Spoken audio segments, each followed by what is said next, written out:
最近呢，我们看到新闻上到处铺天盖地的都是特朗普被逮捕的一个消息。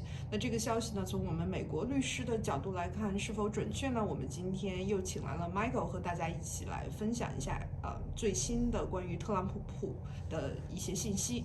Michael 首先呢，可以简单的给我们介绍一下最近针对于特朗普事件发生了什么呢？有哪些新的进展 ？Any updates about this event? Well, greetings all. It's good to be with you. Of course, during some historic circumstances. So what has happened is in the District of Florida, Donald Trump, the former president of the United States, has been charged with a number of federal crimes relating to the handling of top secret sensitive documents. 所以我们知道呢，目前实际上用准确的中文术语讲，应该是刑事起诉，而不应该是被 arrested，是被捕。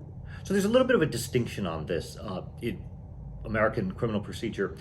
He has been charged by an indictment. This means a grand jury says you're going to be charged with a crime. And generally for crimes like this and crimes where there isn't a public safety risk, there isn't an arrest. There isn't putting the handcuffs on the person. Essentially, there's a time scheduled where the person meets and gives their fingerprints and is arraigned by a court that says you're formally charged and you plead not guilty or guilty if you wish. OK， 所以目前来看呢，整个事件只是一个非常起始的一个阶段，我们还在密切的关注整个事件的发展。如果特朗普他起诉被起诉之后呢，罪名成立的话呢，其实将面临可能最高单项有20年的惩罚，而且可能数罪并罚，所以呢，这个危险就大了。所以接下来呢，我们会给大家继续的来 update 这方面的信息。那关于特朗普被捕的这个事件呢，最早实际上是在去年，在佛州他的公寓里面呢，就搜出了很多国家的一些机密文件。那 Michael 能不能给我们介绍一下，为什么特朗普作为前任总统不能够持有这些国家的机密文件？This is a little bit. 到底特朗普违反了哪些法律？ This is a little bit complicated, and the law, in a sense, is a little bit unsettled. But essentially, a number of these documents, and this reminds us of estate planning, are original documents. And it's kind of funny, and having worked in the U.S. government and the Department of Justice, a number of documents, can you believe, are still original documents. And they're on special paper that cannot be copied with backer sheets, and it's all bound together. And these things are guarded like secrets, and people actually watch for where this goes, and you cannot make copies, and it's very, very restricted. And that's apparently what he had. He had these originals. And the Department of the Archives that keeps track of this stuff says you have to give these back. And the allegation is that he didn't give them back. And the Archives said, we told you to give them back, and then you filibustered, and then you wouldn't give them back, and then you lied about having them, and all of these things.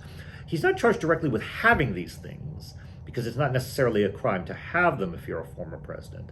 But if the government asks for them back, you have to give them back. So 主要的原因还是因为文件的原件只有一份，所以你作为总统离职的时候，你这个原件它的重要性实际上是非常重要的，因为你也没有什么电子版，没有 copy， 所以如果你持有的话，那政府国家是没有的，那就可能会对国家造成伤害。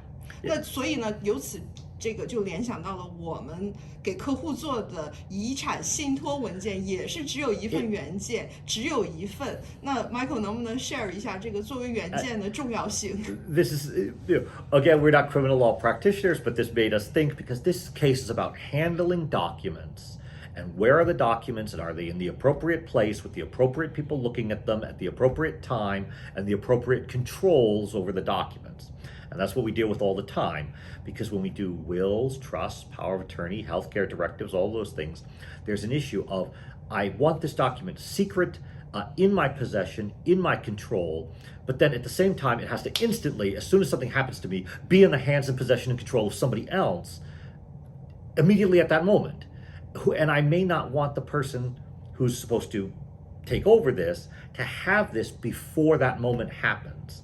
And this is the constant struggle that we work with as lawyers, where often we recommend, we say, well, perhaps your documents should be stored securely in our office, in our fire vaults that we have, and then if something should happen, people know to come here, and we've maintained the balance of security versus accessibility. That's what the Department of the Archives is supposed to do.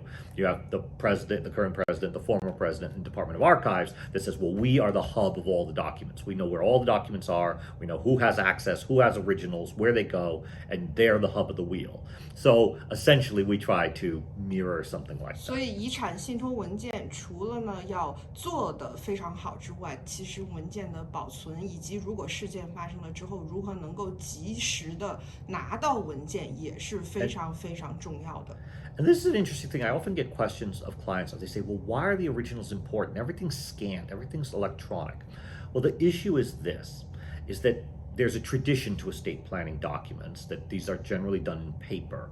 And there's a long line of cases that when you cannot find the original documents, there is always a concern is the reason you can't find the original documents that the person who created them destroyed them because they were revoking the plan. That the person said, this is a terrible estate plan, and they picked up the will and they tore it in half and threw it in the fire. And that's why you can't find the originals. And so when clients ask, why do I need these originals? It's because if we can't find the originals, there could be an allegation that it was because you revoked them and that the assets should go a different way. So that's why we say keeping the originals is very important. 好了，今天我们跟大家的分享就到这里，主要是给大家介绍了通过特朗普这个事件，介绍了遗产信托文件原件的重要性。我们下次再和大家继续分享关于法律的知识。